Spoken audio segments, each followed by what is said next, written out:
Hajde sad svi jedno veliko kolo.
Da vam poželim dobrodošlicu i veliki pozdrav u ime gospodina Gajića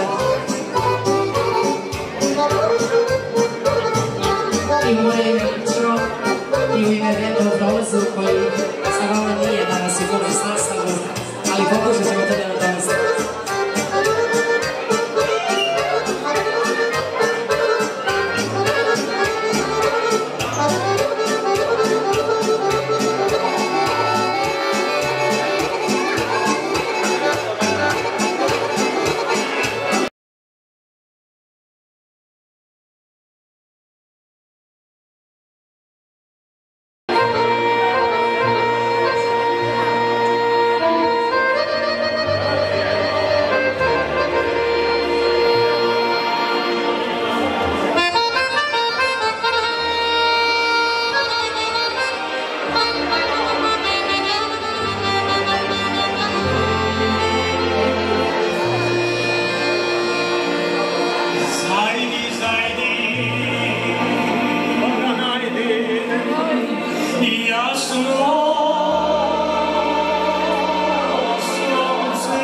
volio bi više da bježi, ej da će Sara vidi kako leži.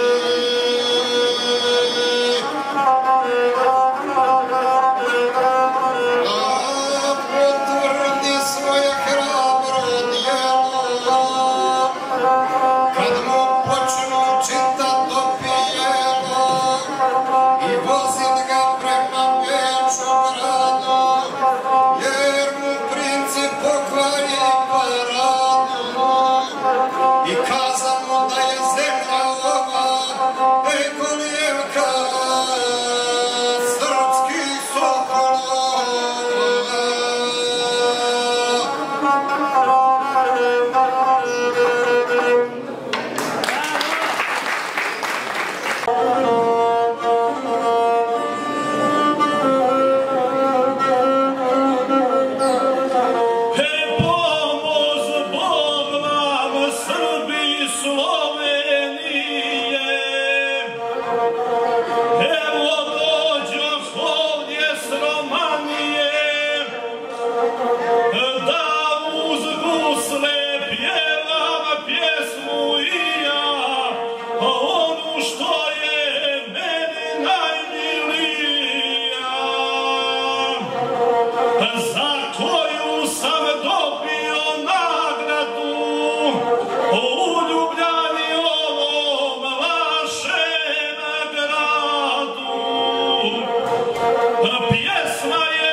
Robova si Srbi, braćo moja, do početka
on se lako prelomi. Ali kada od brezovog drveta zasučete nekoliko prutova zajedno, oni su jaki i nesalomljivi. Isto tako kad uzmete jedan štap, pa makar on bio od najtvrđeg drveta, od renovine, on se isto tako brzo prelomi. A kada stavite nekoliko štapova jedan uz drugi, teško ih je prelomiti. Ja sam dijete sa sela. Ne znam da li iko od vas više pamti, možda neko od ovih najstarijih, da se nekada vrlo sa konjima i sa volovima. I kada se uvrše pšenica i žito, onda se sve stavlja na jednu gomilu na sredinu gumna. Onda je moj djedo pokazao šta znači sloga srpska. Ako svi sabiraju na jedno mjesto lopatama, metlama i grabljama, a samo jedan razbacuje, da je 20 okolo koji sabiraju ne mogu da saberu jer ona jedan više razbaci. Tako je, braćo i sestre, sa našim kućama, tako je sa našim mjestima. Ove podatke koje ja čujem, 200.000 Srba u Sloveniji, to vam je cijela Ljubljana. 200.000 Srba u Sloveniji, to vam je grad Banja Luka, glavni grad Republike Srpske. Ili da brojim Niš, Novi Sad, Smederevo, Požarevac, Kraljevo, već je 2 puta od Čačka, od Užica i drugih srpskih gradova. To je ogromna snaga koju treba samo povezati i mobilisati. Mislim da sam bio jasan ako ste sve čuli šta su ova lijepa gospoda srpska vama saopštavali i šta su htjeli da vam prenesu.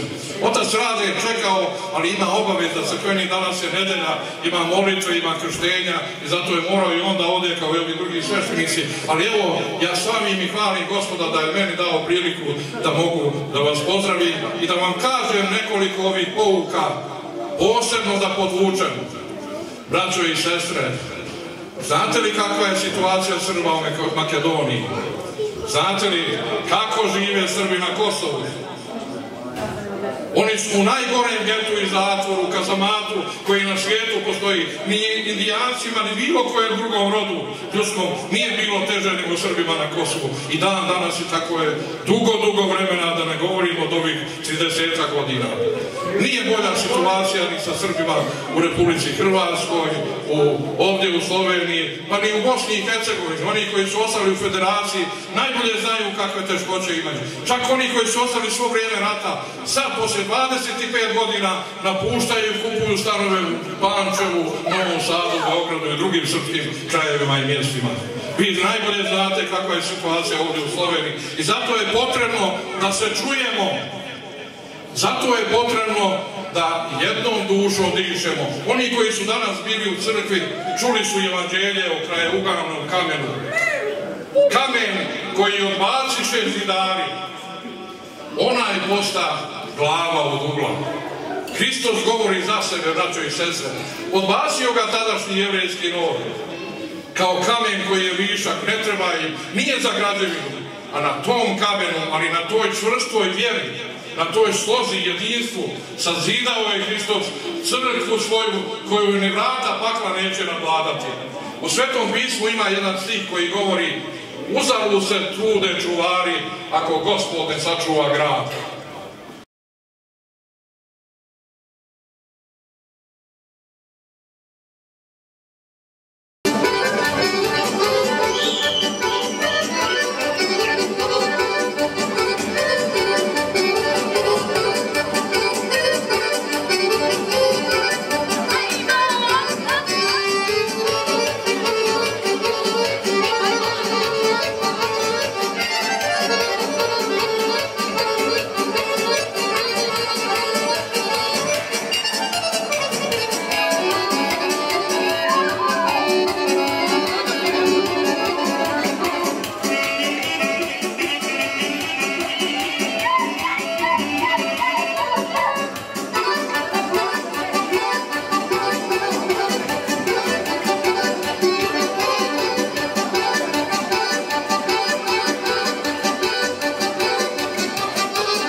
Thank you.